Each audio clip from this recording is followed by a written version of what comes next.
Welcome back to my channel. This video is all about effective feedback. I want you to think about the last time you had to give someone on your team tough feedback.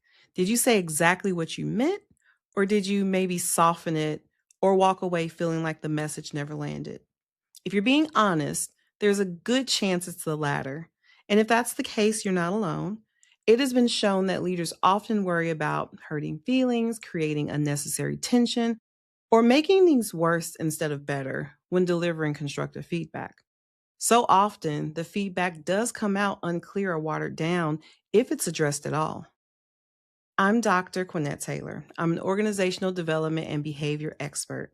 I started this channel to help leaders like you make sense of the environments they're responsible for and to give them the tools to strengthen team and organizational effectiveness.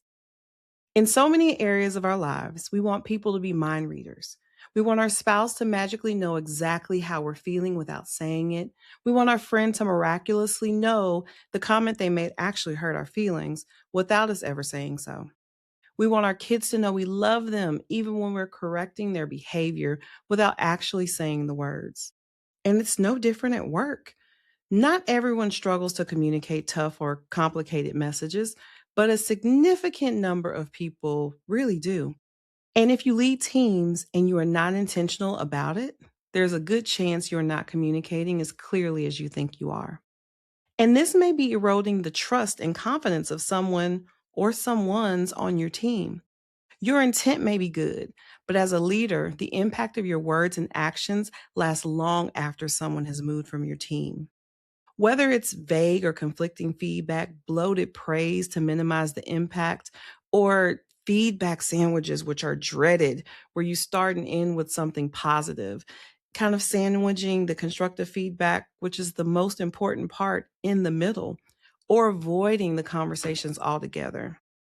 Too often, leaders do try to soften the message, so much so that the message can sometimes get lost. And when that happens, people are left confused, mistrustful, and demotivated. This just isn't about low performers or those who may be more challenging to communicate with. Maybe you have a superstar on your team, but there are one or two behaviors that are limiting their growth, or at the very least, keeping them from becoming even stronger. They are consistently praised for what they do well, but they rarely, if ever, hear where they could improve. Let's face it, none of us is perfect, and that's okay. Not sharing that feedback with them only hurts them in the long run. Ultimately, my advice is this: if you say it in talent conversations behind closed doors, be courageous enough to share those same strengths and opportunities directly with the person.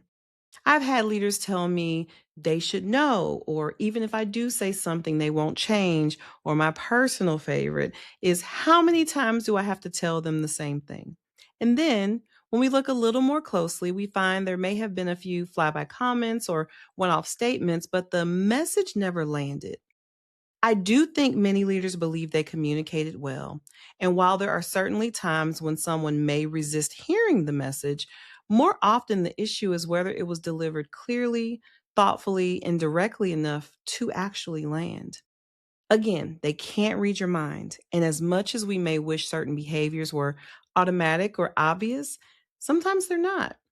Saying something matters, but what you say and how you say it matters just as much. So, what do I suggest you do? I suggest a simple framework I call my 7 P's of uncomfortable conversations. First, prepare. What do you really need to get across to that person? What are 1 to 2 things that you really need them to walk away from the conversation understanding clearly? Second is practice. If the conversation makes you anxious or uncomfortable, say the words out loud first. Use a trusted partner at work to work out the kinks. Proceed. Next, you're going to proceed to have the conversation.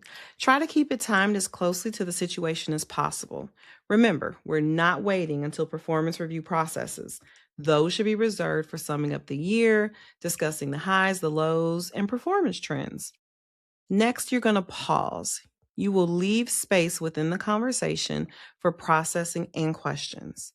Remember, silence is okay because some people need to process in their own way, and that may even continue after the conversation. I want you to also remember that it's natural that in uncomfortable moments, people try to shift the conversation towards something that's easier to discuss. That is where people try to get their control back. But again, that is human nature. But this is where your preparation really pays off. Next, we want to paraphrase. Ask the recipient of the feedback to share back what they heard you say. This helps ensure they heard and understood what was shared. It allows an opportunity for you to clarify anything that may have been misunderstood or misinterpreted, or any moment in the conversation where you may have misspoke. This may also prompt them to ask additional clarifying questions. Next is partner. Ask what is needed from you to help them be successful. Maybe they've avoided asking because they didn't know or they wanted to avoid the topic. Or maybe there is something about your leadership approach that is creating a barrier for them. Finally, put it in writing. Recapping the conversation in writing ensures you are both on the same page, and it gives you something to revisit if needed. This does not have to be a long, drawn out ordeal. It is simply a way to stay grounded in the message you need to deliver and to deliver it with clarity and empathy. You are not adding 7 steps to your day. You are organizing what you should already be thinking through before you have these kind of conversations. Once it becomes familiar, your preparation might take 10 minutes. The conversation itself should be focused. And once you have given the employee clear and constructive feedback from your perspective, they get to decide what to do with it. Yes, you may worry about hurting someone's feelings, creating tension, or making things worse. But the leaders who build the strongest teams are not the ones who avoid the hard conversations. They are the ones who have learned to have them well. All right, before I let you go, here's your practical application for the week. Think about one conversation you have been putting off.